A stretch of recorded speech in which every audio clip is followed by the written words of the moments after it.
Today on How It's Made. High-precision cutting tools, keeping industry on the cutting edge. Stained glass, a window on a centuries-old art form. Semi-trailers will bring you loads of information. And recorders, a noteworthy craft.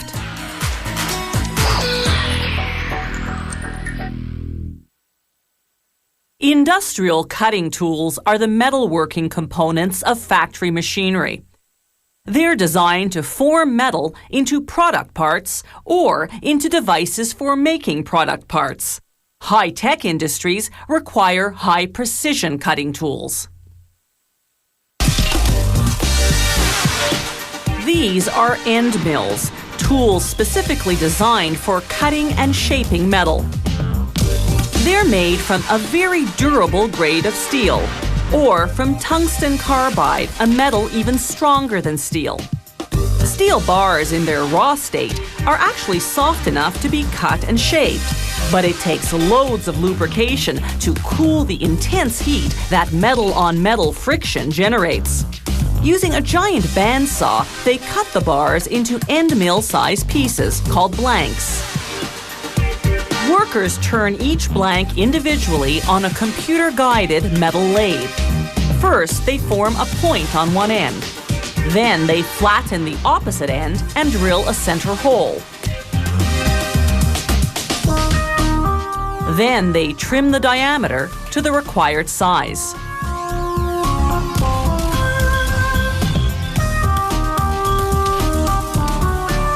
Next stop, a computer-guided milling machine.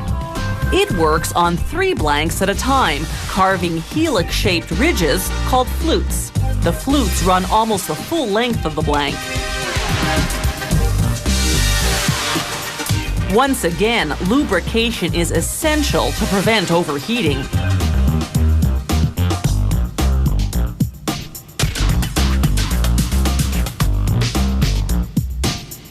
This milling process transforms each blank into a tool. From this point on, the shorter smooth portion is called the shank, the longer fluted portion, the cutting end. Here's the same milling process again, but for a different model.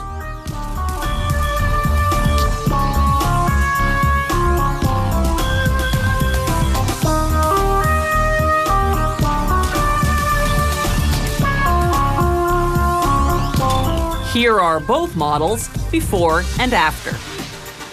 Now they cure the steel using a 2-step heat treatment process.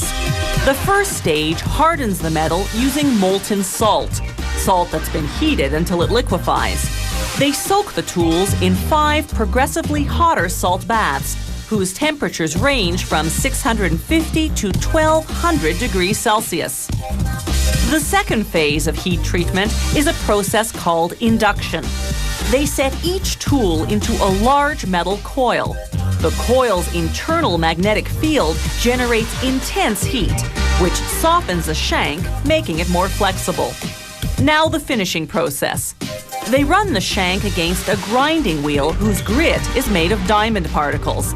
This gives it the strength to erode steel with a high degree of precision. They verify the final diameter using a digital micrometer. Then a robotic arm runs the tools one at a time through a high-precision automated grinding machine, this time to finish the cutting end. The machine uses diamond grinding wheels to grind the precise cutting angles and finalize the diameter. More complex tools go into this even more sophisticated grinding machine. It too uses diamond wheels and runs robotically. The end mills are now completed. This factory makes high-precision cutting tools primarily for the aerospace and automotive industries, where precision is everything. So at each stage of the production process, the factory verifies measurements using various optical and digital instruments. This sensing probe conducts the final quality control test. It scans each and every finished end mill to ensure that the surface is as smooth as silk.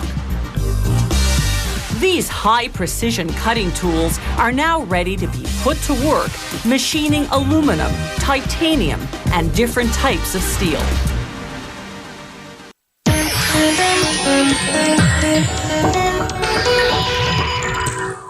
Around 1000 AD, craftsmen began making intricate window designs using lead rather than wood or plaster between pieces of colored glass.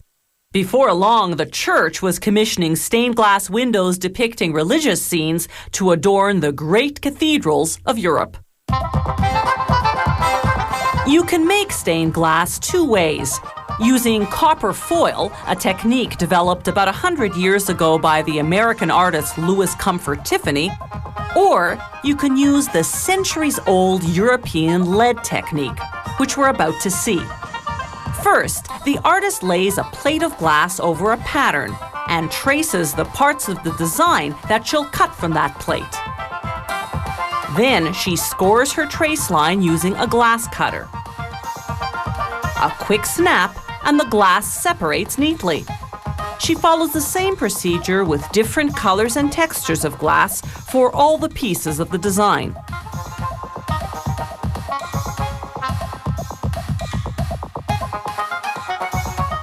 By running the cutter slightly inside the trace line, she leaves room for the strip of lead that will later hold the pieces of glass together.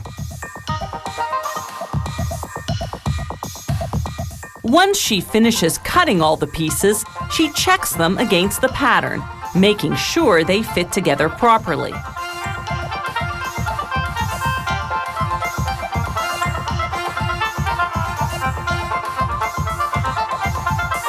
Now it's time to assemble the pieces using the pattern as a guide. This zinc molding will frame the panel, its inner groove fitting over the edge of the glass. The artist positions this molding along the perimeter of the pattern. Then she drills an L-shaped wood frame into the work table to hold everything in place during assembly. A few nails keep the molding in place. She'll join the pieces of glass using strips of lead called came. Lead because it's soft enough to bend to the shape of the pieces.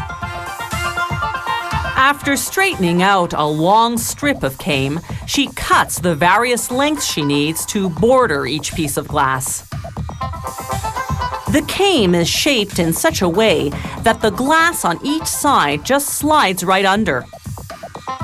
The cutting pliers, called nippers, are specially designed to slice through the came without deforming it.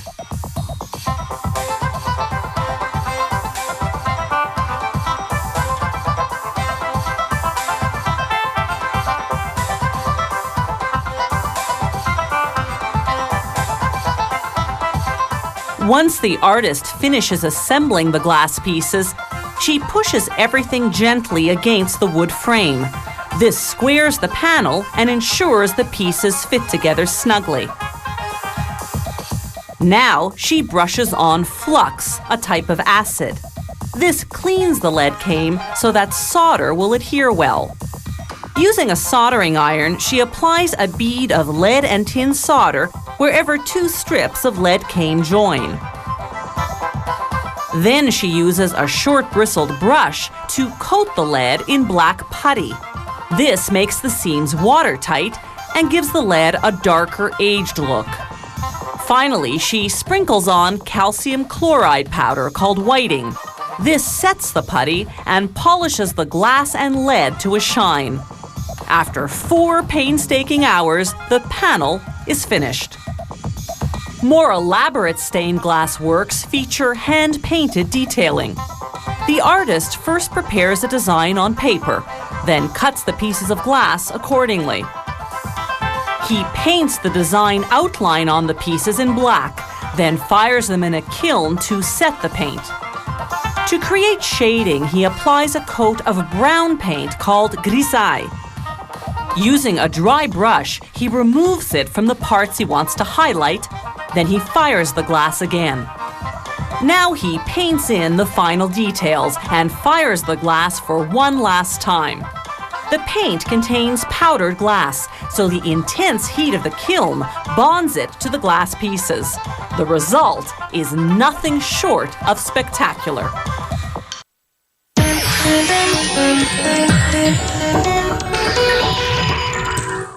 For those of you who flunked Truck Anatomy 101, here's a quick review. The front of the truck where the driver sits is called the cab. The back that carries the cargo is the trailer. A semi-trailer is a type of trailer whose front end goes on the same wheels as the rear end of the cab. This type of semi-trailer is called a van.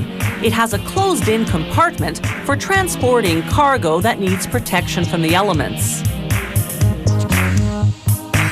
To make the coupler plate, the part that attaches the van to the truck cab, they submerge steel plates in water to quell the smoke that metal cutting generates. They use a computer-guided plasma cutter.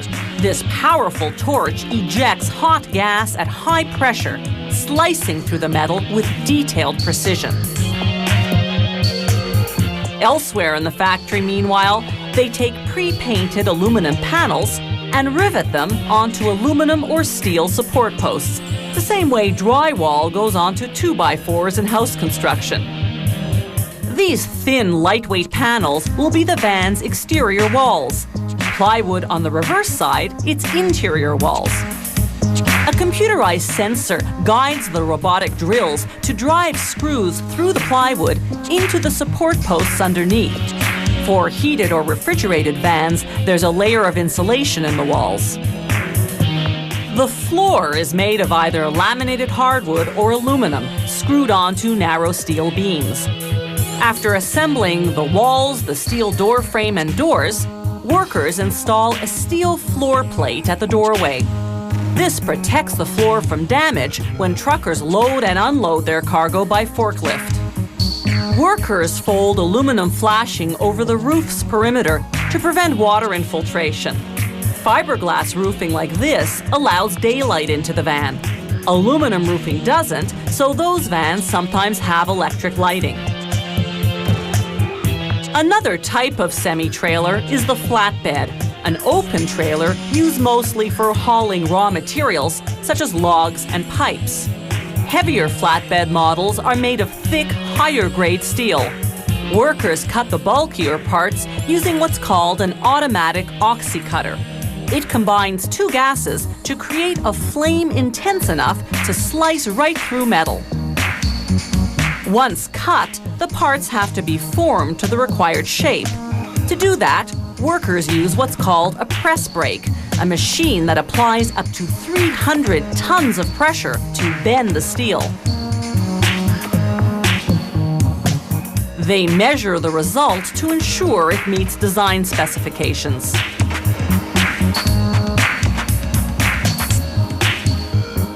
The chassis will have two main beams running the length of the flatbed. A semi-automatic robot welds together the various welded sections that make up each beam. A worker follows behind, inspecting the joints and removing welding residue. Now they position those two main beams side by side, inserting steel cross members through them to support the floor. They install the coupler plate and other components, then weld everything together.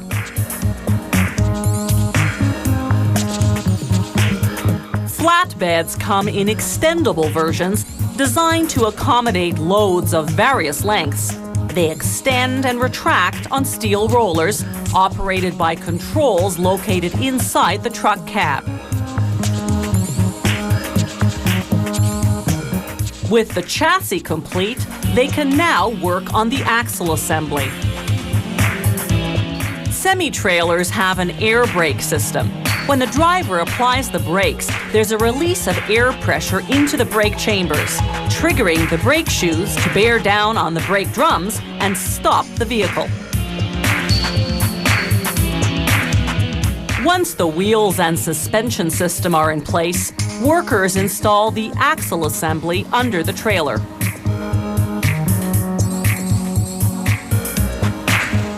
The average semi-trailer weighs between 5 and 6 metric tons and can haul up to 5 times its weight.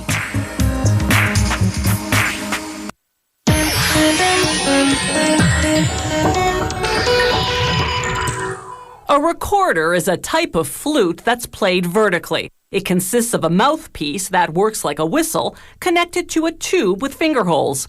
Mass-produced plastic recorders are a staple of elementary school music programs. Real musicians, though, play finer wooden recorders. The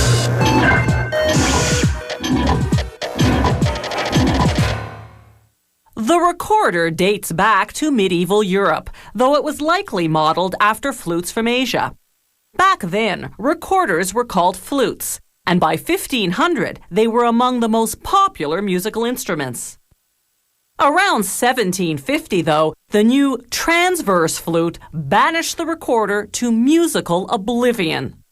It took a 20th century revival of music from the Renaissance and Baroque periods to bring the long-forgotten recorder some noteworthy attention.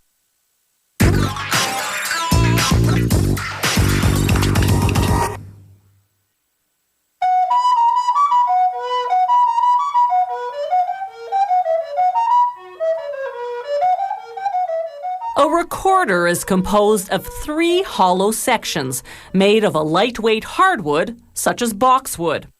Crafting one section at a time, they find a portion free of cracks, knots, and other faults, then cut away the surrounding wood using a bandsaw.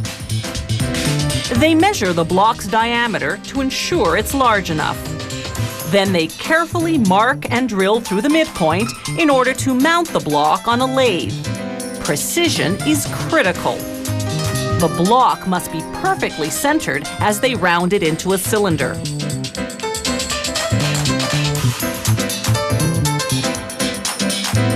Next, they use a large drill to widen the inside hole, known as the bore. They enlarge it enough to insert a tool called a reamer. Then they ream the bore to the final diameter, which varies according to the size of the recorder. The bore tapers slightly toward the bottom of the instrument. The cylinder, now a tube, goes back on a lathe. The smooth pencil line means the bore is straight and the tube is centered. They trim the outside to reduce it to the right diameter, checking the measurement with the help of calipers. Then it's back onto a lathe for the final profiling. This is where the maker gets to flaunt his artistry, embellishing the tube with ornamentation typical of the Baroque period.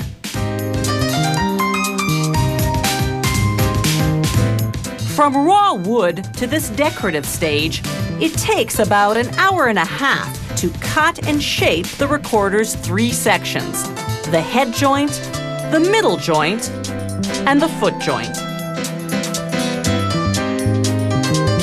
Now they smooth the surface of each joint with fine sandpaper.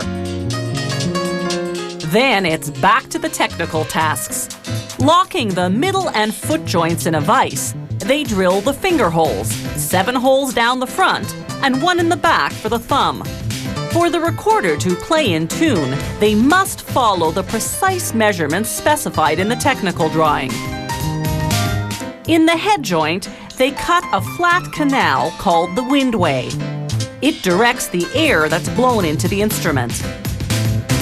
Next, they carve out a rectangular window with a sloped opening called the labium. The labium is what regulates the recorder's tone, the sound quality, so its size and angle are critical. The air the musician blows into the mouthpiece travels down the windway and hits the sharp edge of the labium. This creates a whistle effect thanks to a block of wood closing off the top of the instrument. They use cedar because it never rots, despite years of hot air and saliva blowing on it. They complete the head joint by beveling the top. This forms the mouthpiece. Now they glue a thin layer of cork around all the joint ends. This creates a snug fit when the instrument's assembled. After testing the recorder's tone and tuning, making adjustments to the workings if necessary, they stain the wood, then wax and buff it to a shine. Recorders have a 2-octave or 16-note range. They come in about 15 different sizes. The longer and wider the instrument is, the lower its register. The shorter and thinner it is, the higher the sound it produces.